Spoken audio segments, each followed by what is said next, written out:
আসসালামু আলাইকুম। আশা করি আমার সকল বন্ধুরা ভীষণ ভীষণ ভালো সুস্থ আছো। আলহামদুলিল্লাহ আমরা ভালো আছি। Hello guys, welcome back to our channel. প্রতিদিনের মতো নতুন একটা ভিডিওতে সবাইকে স্বাগত জানাই। আমার নিউ সারাজ বলে সবাইকে ওয়েলকাম জানিয়ে আজকে ছোট্ট একটা ভিডিও নিয়ে তোমাদের সামনে চলে এলাম। দেখতেই পাচ্ছ বন্ধুরা, একেবারে মর্নিংয়ে ফজরের নামাজ পড়ে কিছুক্ষণ শুয়ে থাকি, তারপরে উঠে আশিপাশি কাজ সারতে হয়। তারই মধ্যে প্রথমে তো উঠানটা ঝাড় দিলে বেশি ভালো হয়। প্রতিদিন বিকালে বা দুপুরে রান্না করার পর যখনই উঠানটা ঝাড় দেওয়া হয়, তারপরে কিন্তু আর ঝাড় দিতেই হয় না। এবার কিছু কিছু দিন প্রচুর মরে পাতা পড়ে, সেজন্য সকালে একটু ঝাড়ু দিলে ভালো হয়। দেখতেই পাচ্ছ একটু বৃষ্টি হয়ে গেছে, একটু ঝোড়ো হাওয়া ছিল, সেজন্য একটু গাছের পাতা পড়ে গেছে, সেগুলোই আমি এখন ঝাড়ফাট দিয়ে তারপরে চলো বন্ধুরা চা খেয়ে নেব। সকালটাতে একটু চা খেতেই হয়। সকালটা শুরু হয় ফজরের নামাজ, তারপরে একটু শুয়ে থাকি, তারপরে উঠে একটু চা বানিয়ে নেয় হাজব্যান্ড আর আমি। প্রতিদিনই দুজনে বসে একসঙ্গে চা খেয়ে সংসারের যাবতীয় কি বাজারে পাঠাতে হবে, কি আনতে হবে, কি না আনতে হবে, দুপুরে কি রান্না হবে, সব কিছু ঠিকঠাক করা হয়। তাহলে চলো আজকে ভিডিওটা এভাবে শুরু করে দিই। শুরুতে একটা লাইক দেবে বন্ধুরা, একেবারে স্কিপ করবে না, ফুল ভিডিওটা ওয়াচ করে দেবে। আর দেখতেই পাচ্ছ বন্ধুরা কি সুন্দর জবা ফুল ফুটেছে। জবা কিন্তু আমি আগে জানতাম কেবল লালই হয়, ছোট্টবেলা থেকে তো যাদের যাদের গাছে দেখেছি।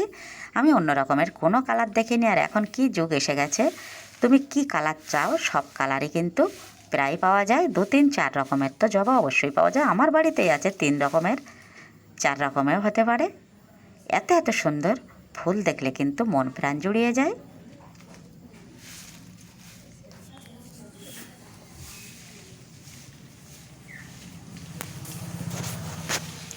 উঠোন বলতে একেবারেই অল্প, কিছুটা ঢালাই করা আছে আর খুব অল্প পরিমাণে একটু মাটি, সেগুলো একটু সুন্দর করে ঝাটপাট দিয়ে রেখে দিলে দারুণ মানায়। আর আমরা গ্রামে যারা থাকি এগুলো কাজ তো আমাদের করতেই হয়।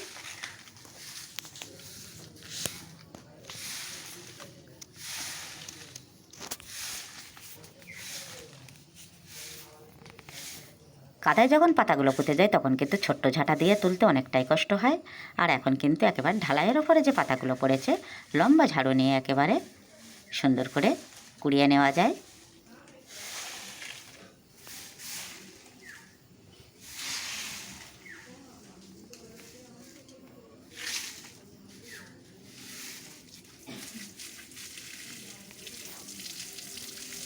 ঝাটপাট দিয়ে আমি ঝাড়ুটা সুন্দর মতো ধুয়ে নেব। তারপর চলো দেখা যাক কী করতে থাকি।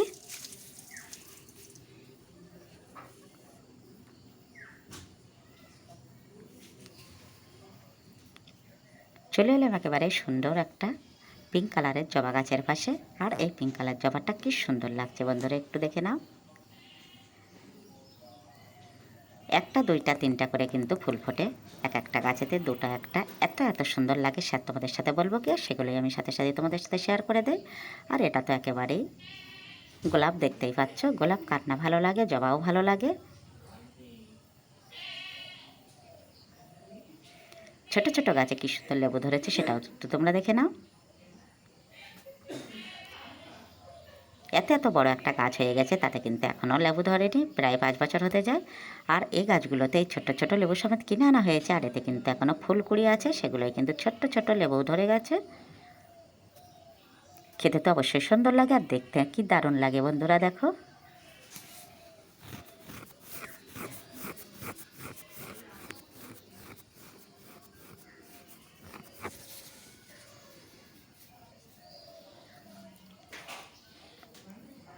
এই জবাটাও বা কি সুন্দর দেখাচ্ছে, এটাও একটু দেখে নাও বন্ধুরা। হালকা ঘিয়ে কালারের সাথে রেড কালার, অসম্ভব সুন্দর। আর একটা এখানে কুড়িও ধরেছে, সেটাও কিন্তু খুব তাড়াতাড়ি ফুটে যাবে।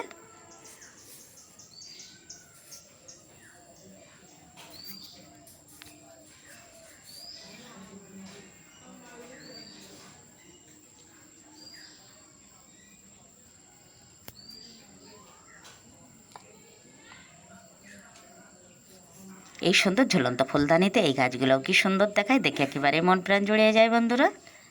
একটা আছে এই হোয়াইট কালারের, আর একটা ফুলদানি আছে তুতে কালারের, দুটো দেখতেই অসম্ভব সুন্দর। চলো তাহলে এখন একটু চা বানিয়ে নেই। বেশিরভাগ সকালে রং চাটাই করে থাকি। আর চায়ের সাথে মুড়ি ভিজিয়ে খাওয়া আমার একেবারে খুব একটা পছন্দের জিনিস।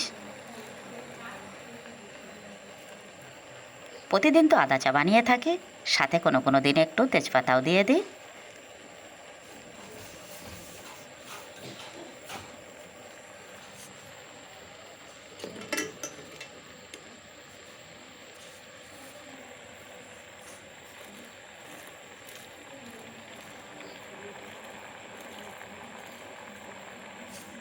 আমার মনে হয় চায়ে চিনি খাওয়া একেবারেই ঠিক না, তবুও কম পরিমাণে একটু দিয়ে থাকি। হাজব্যান্ডের তো চিনি ছাড়া একেবারেই খেতে চায় না, আমি তবুও খেয়ে নিই। প্রতিদিনই একই কাজ, একটা চিনি ছাড়া আর একটা চিনি দেওয়া, এটাই বানিয়ে থাকে।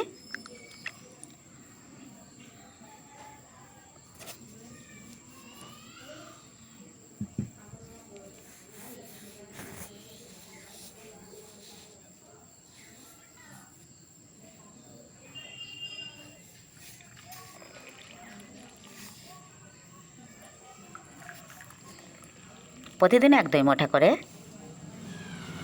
চায়ে আমি মুড়ি ভেজিয়ে চামচ দিয়ে খেয়ে থাকি।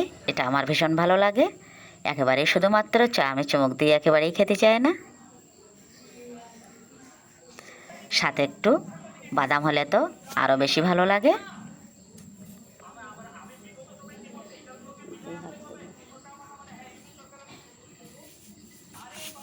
সারাদিনে 2-4 বার চা তো হাজব্যান্ডের বানিয়ে দিলে ভালো হয়, কিন্তু বাজারে গিয়েও খেয়ে আসে। আর বাড়িতে সকাল সন্ধ্যা 2 বার তো দিতেই হয়, যদি বাড়িতে থাকে, আর যদি কাজে থাকে তাহলে সেখান থেকেই তো অবশ্যই খেয়ে নেয়। দেখতে দেখতে আমি উনান পাড়ে চলে এলাম। চলো বন্ধুরা, কী রান্না করছি তোমাদের সাথে একটু শেয়ার করে দিই। আজকে একেবারে এখানে আমি পেঁপে আলুর ঘন্ট নিয়ে এসেছি, আর নিয়ে এসেছি ডাল। একেবারে সাদামাটা রান্না, ডবল উনুনে এটাই সুবিধা। এক সাইডে ভাত চাপিয়ে দিই, নয়তো এক সাইডে পানি বসিয়ে দিই, আর এক সাইডে তরকারি বানিয়ে নিই।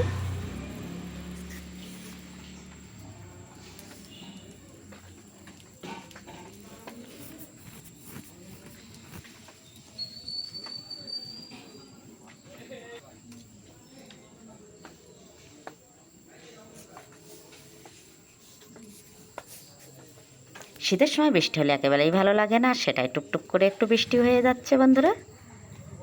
আর এবার কিন্তু জাঁকিয়ে শীত পড়বে মনে হচ্ছে, সবাই বলাবলি করছে। এবার কিন্তু প্রচণ্ড যেমন গরম ছিল গ্রীষ্মকালে, তেমনই কিন্তু প্রচণ্ড হারে শীত পড়বে।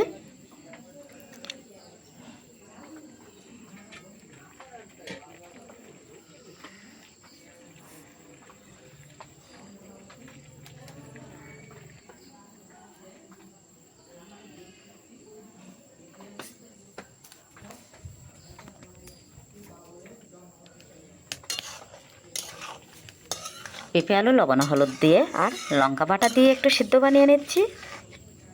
এটা খেতে কিন্তু বেশি ভালো লাগে। মাছ দিয়ে পেঁপে আমার একেবারেই ভালো লাগে না। কয়েকদিন রান্না করেছি বন্ধুরা, একেবারেই বাজে লেগেছে, এজন্য মাছ ছাড়াই এটা বানিয়ে নিচ্ছি।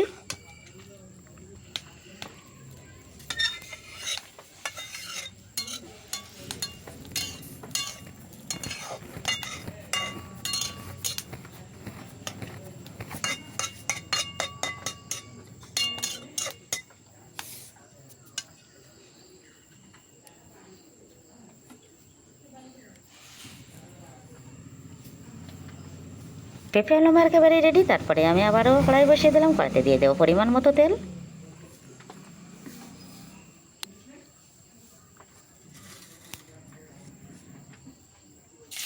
তেলের মধ্যে দিয়ে দিচ্ছি রসুন কুচি,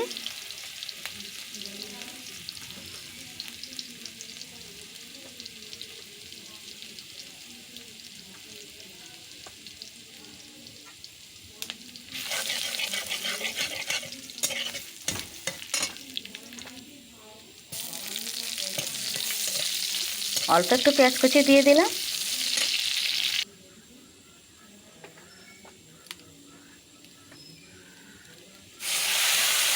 এখন দিয়ে দিচ্ছি আমি পেঁপে আলুর ঘন্টটা। 2 সোমবারে রান্না করলে কিন্তু ভীষণ ভালো লাগে। একটুখানি তেল দিয়ে, একটু তো লবণ হলুদও বাটা লঙ্কা দিয়ে একেবারে গামাখা গামাখা। আর এখন আমি অল্প পরিমাণে পেঁয়াজ রসুন ফোড়নে আমি পেঁপে আলুর ঘন্টটা বানিয়ে নিলাম।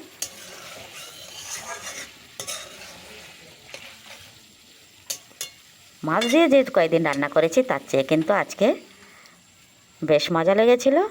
এই জন্য এখন থেকে পেঁপে আলু দিয়েই ঘন্টটাই বানিয়ে নেব। অন্য কড়াইতে আমি পাল্টিয়ে নিলাম। এখন আমি আবারও কড়াই বসিয়ে দেব।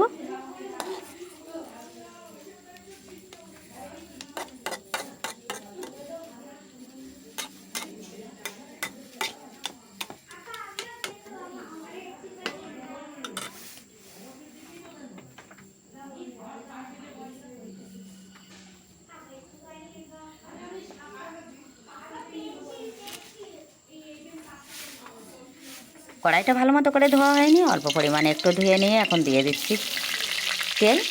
তেলটা গরম হয়ে গেছে, দিয়ে দিচ্ছি পেঁয়াজ কুচি।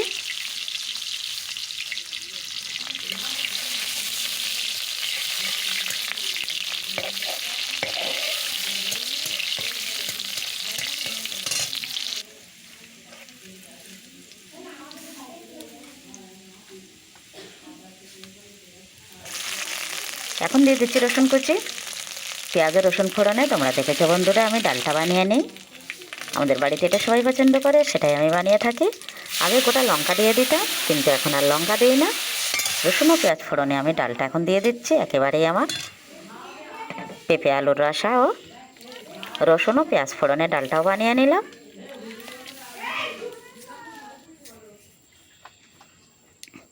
এখন আমি একটুখানি ফুটিয়ে নেব, আর ফুটিয়ে নেওয়ার পরে আমি রান্নাটা শেষ করে দিচ্ছি। আল্লাহ হাফেজ।